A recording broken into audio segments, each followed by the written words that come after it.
Hello students, आज के संस्कृत की क्लास में आपका स्वागत है। आज हम लोग पढ़ेंगे क्लास 8 का 11वां पार्ट सुवचने का दृढ़ता। मतलब मीठी बानी बोलने में कंजूसी कैसी। सुवचने मतलब अच्छी वचन बोलने में दृढ़ता कैसी, कंजूसी कैसी।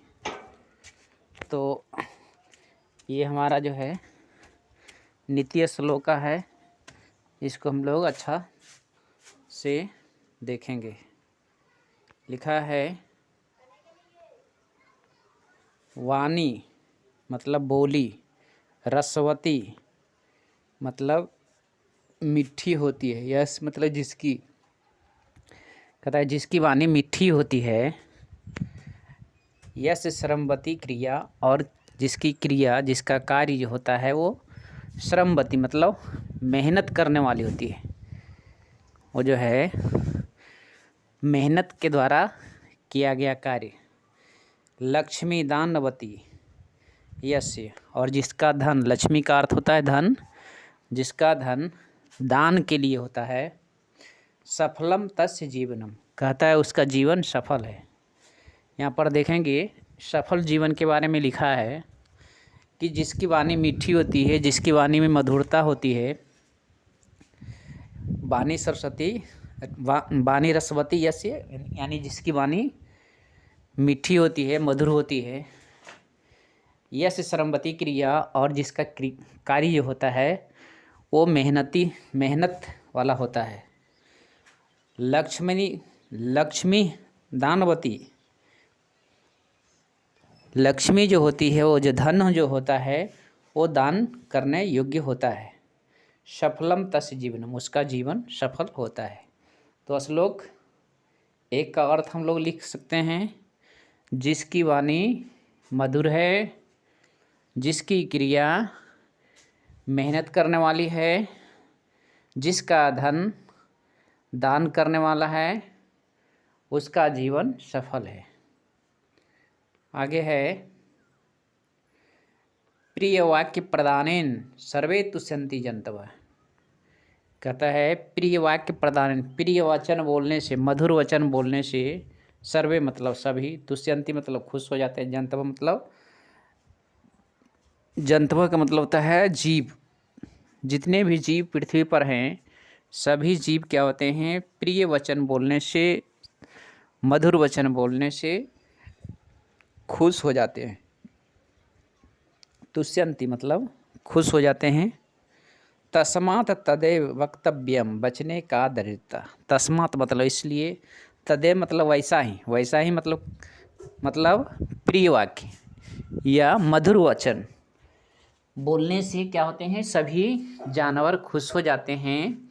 इसलिए लिखा है तस्मात् तदेव, इसलिए वैसा ही वक्तव्यम बोलना चाहिए, अर्थात मधुर वचन बोलना चाहिए। बचने का दृढ़ता, कहता है कि मधुर वचन बोलने में कंजूसी कैसी। मधुर वचन बोलने में कंजूसी नहीं करनी चाहिए, मधुर वचन बोलना चाहिए, मीठी वचन बोलनी चाहिए, क्योंकि मीठी वचन बोलने से पृथ्वी पर के जितने भी जीव हैं सभी खुश हो जाते हैं। इसलिए उस में बोलने में कंजूसी कैसी प्रश्न कर रहा है। नीति वचन के लेखक कहते हैं कि जो है मधुर वचन बोलने में कंजूसी नहीं करनी चाहिए। आगे है वृत्तम यत्नेन संरक्षित, कहता है आचरण को प्रयत्न पूर्वक रक्षा करना चाहिए, प्रयास करके रक्षा करना चाहिए। जो अपनी आचरण है, चाल चलन है, उसकी रक्षा कैसे करनी चाहिए, यत्न पूर्वक, परिश्रम करके, मेहनत करके। वित्तम आयाति याति च, कहता है धन आता है, याति जाता है, च मतलब और। धन क्या है, आने जाने वाला है, वो वह धन जो है किसी के पास अस्थायी रहने वाला नहीं है। इसलिए धन के कारण अपने आचरण को दूषित नहीं करना चाहिए, अपने आचरण को बनाए रखना चाहिए। इसलिए लिखा है वित्तम आयाति याति च अक्षीणा वित्ततः क्षीणा वृत्ततः तु हतो हतः। इसका अर्थ नीचे देखेंगे, मतलब अछीना का अर्थ है छीना हुआ, वृत्तम का मतलब होता है आचरण, वित्त मतलब धन से, फिर है वित्त आचरण से, और छीना का अर्थ है छीन लिया जाता है। देखेंगे है तस्मात् तदेव नहीं अछीना वित्त, मतलब जो कमज़ोर आचरण है, छीना वित्त है तू हतो हत है, कहता है आचरण से छीन लिया जाता है। इसलिए आचरण को क्या करना चाहिए, वृत्तम मतलब आचरण को यत्नेन संरक्षित, आचरण को प्रयास पूर्वक जो है रक्षा करना चाहिए।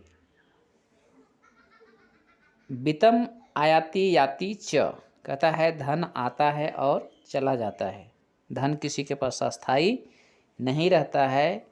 इसलिए लिखा है अछिनः वित्तः, जो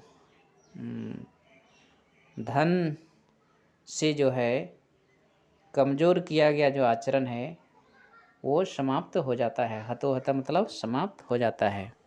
इसलिए धन के लोभ में आचरण को क्या करना चाहिए, चाल चलन को जो है बिगाड़ना नहीं चाहिए, क्योंकि धन जो है वह आता जाता रहता है। इसलिए अछीना वित्ततः छीना वित्ततः कहता है धन जो है छीन लिया जाता है, समाप्त हो धन समाप्त हो जाता है। छीना वित्ततः आचरण के समाप्त होने पर धन भी समाप्त हो जाता है। लिखा है तो हतो हता मतलब समाप्त हो जाता है। अगला श्लोक देखेंगे तीसरा, येषाम न विद्या, येषाम न विद्या, तीन ही श्लोक इसमें है। येषाम मतलब जिसके पास, न मतलब नहीं, विद्या मतलब विद्या, न तपो न तपस्या है, जिसके पास न विद्या है, ऐसा व्यक्ति जिसके पास कोई विद्या नहीं है। येषाम न विद्या, जिसके पास कोई भी किसी भी तरह की विद्या नहीं है, न वह व्यक्ति तपस्या करता है, न दानम और न वह दान देता है, न ज्ञानम और न ही उसके पास ज्ञान है, शीलम न गुणो न, कहता है उसका स्वभाव भी अच्छा नहीं है, उसके पास कोई गुण भी नहीं है। ते मृत्यु लेके वह ऐसा व्यक्ति क्या करता है, वैसा व्यक्ति जिसके पास कोई विद्या नहीं है, तपस्या नहीं करता है, दान नहीं देता है, जिसके पास कोई ज्ञान नहीं है, जिसका स्वभाव अच्छा नहीं है, शील मतलब स्वभाव, और जिसके पास कोई गुण नहीं है, वैसा व्यक्ति ते मृत्यु लोके, वैसा लोग जो है मृत्यु लोक में भूवि भारभूता, भूवि मतलब पृथ्वी पर, भारभूता बोझ के समान है, मनुष्य रूपेण मनुष्य होते हुए भी, मृगास चरंती, कहता है मनुष्य होते हुए भी वह जो है मृग की तरह, जानवर की तरह जो है आचरण करता है, जानवर की तरह इधर से उधर छलांग लगाता है। इसलिए लिखा है कि येषाम न विद्या, जिसके पास विद्या नहीं है, येषाम न विद्या जिसके पास कोई विद्या नहीं है, न तपो कोई दान नहीं है, कोई तपस्या करने की क्षमता नहीं है, न दानम जिसके पास दान देने की क्षमता नहीं है, ज्ञानम न और जिसके पास कोई ज्ञान नहीं है, न शीलम उसका स्वभाव भी अच्छा नहीं है, न गुण कोई गुण नहीं है, न धर्म न कोई उसके धर्म है उसके पास, ते मृत्यु लोके भा, ते कहता है ते मतलब वे, ते मतलब वे, ते मतलब वे मृत्युलोके, मृत्युलोक में इस कहता है मृत्युलोक में इस पृथ्वी पर जो है, भूमि मतलब पृथ्वी पर, भारभूता बोझ के समान है, वह ऐसा मनुष्य बोझ के समान है जिसके पास न विद्या है, न वह तपस्या करता है, मेहनत करता है, विद्या हासिल करना नहीं चाहता है, दानम उसके पास दान देने योग्य भी कोई वस्तु नहीं है। ज्ञानम, उसके पास ज्ञान भी नहीं है। शीलम मतलब उसके पास स्वभाव नहीं है। न गुणो, कहता कोई गुण नहीं है और कोई धर्म नहीं है। ते मृत्युलोके, वे मृत्युलोक में भूवि भारभूता, इस पृथ्वी पर बोझ के समान है। भारभूता मतलब बोझ के समान है। मनुष्य रूपेण मृगाश्चरन्ति, और जानवर की तरह इधर से उधर भटकता रहता है। तो विद्यार्थी आप लोग इस श्लोक का एक एक श्लोक का अर्थ लिख लेंगे। यदि आप लोग इसको फिर से देखना चाहते हैं तो इसको आप लोग देख सकते हैं। लिखा है वाणी रसवती यश, जिसकी वाणी सुंदर है, जिसकी वाणी मधुर है। यश सरस्वती क्रिया, जिसकी क्रिया लगनशील है, जिसकी क्रिया मेहनती है। लक्ष्मी दानवती यश, और जिसका धन जो है दान देने योग्य है। सफलम तस् जीवन, उसका जीवन सफल है। किसका जीवन सफल है? जिसकी वाणी मधुर है, जिसकी क्रिया मेहनती है, जिसका लक्ष्मी, जिसका धन जो है वो दान देने योग्य है, उसका जीवन सफल है। दूसरा श्लोक है प्रियवाक्यन प्रदानन, प्रियवाक्यन प्रदानन, प्रिय वाक्य बोलने से सर्वे तुष्यन्ति जंतवः, सभी जानवर खुश हो जाते हैं, सभी जीव क्या हो जाते हैं? खुश हो जाते हैं। तस्मात्, इसलिए, तदैव मतलब वैसा ही, मतलब प्रिय वाक्य है। वक्तव्यम, बचने का आदरता, कहता है वैसा ही वचन बोलने में कंजूसी कैसी। आगे है वृतम यत्नेन संरक्षित, कहता है आचरण को यत्न पूर्वक जो है रक्षा करना चाहिए। वित्तम आयाति याति च, धन आता है और चला जाता है। अक्षीणः वित्त, कहता है कमज़ोर जो धन है, कमज़ोर जो धन जो है खस समाप्त हो जाता है, अछिन्न हो जाता है। अक्षीणः वित्तः मतलब समाप्त नहीं होने वाला धन भी कहता है क्षीण विरततः, कहता है आचरण से समाप्त हो जाता है। आचरण से, गलत आचरण से क्या हो जाता है? वो कमज़ोर हो जाता है, तो हतो होता है। आगे लिखा है ये शाम न विद्या न तपो न दानम न ज्ञानम न शीलम न गुणो न धर्म ते मृत्युलोके भूवि भारभूता मनुष्य रूपेण मृगाश्चरन्ति। ये शाम न विद्या, जिसके पास कोई विद्या नहीं है। न तपो, न तपस्या करता है। न दानम, न दान करता है। न ज्ञानम, न और जिसके पास ज्ञान नहीं है। शीलम, न और जिसका स्वभाव भी अच्छा नहीं है।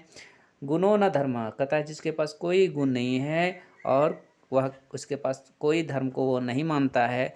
ते मृत्युलोके भूवि भारभूता, वह जो है वैसा मनुष्य मृत्युलोक में, भूवि मतलब पृथ्वी पर, भारभूता मतलब बोझ के समान, मनुष्य रूपेण मृगाश्चरण चीज, और वह वैसा आदमी जो है इस मृत्युलोक में पृथ्वी पर भार के समान है, बोझ के समान है। मनुष्य के रूप में क्या करते हैं? जानवर की तरह भटकते हैं। इसमें शब्दार्थ भी है, आप लोग इसको याद कर लेंगे। लिखा हुआ है वाणी मतलब वचन, रसवती मतलब आनंद से युक्त, श्रमवती मतलब मेहनत से युक्त, क्रिया मतलब कार्य, आगे है लक्ष्मी मतलब धन संपत्ति, दानवती मतलब दान से युक्ति मतलब दान देने वाली, सफल मतलब सफल है, जीवन मतलब जीवन।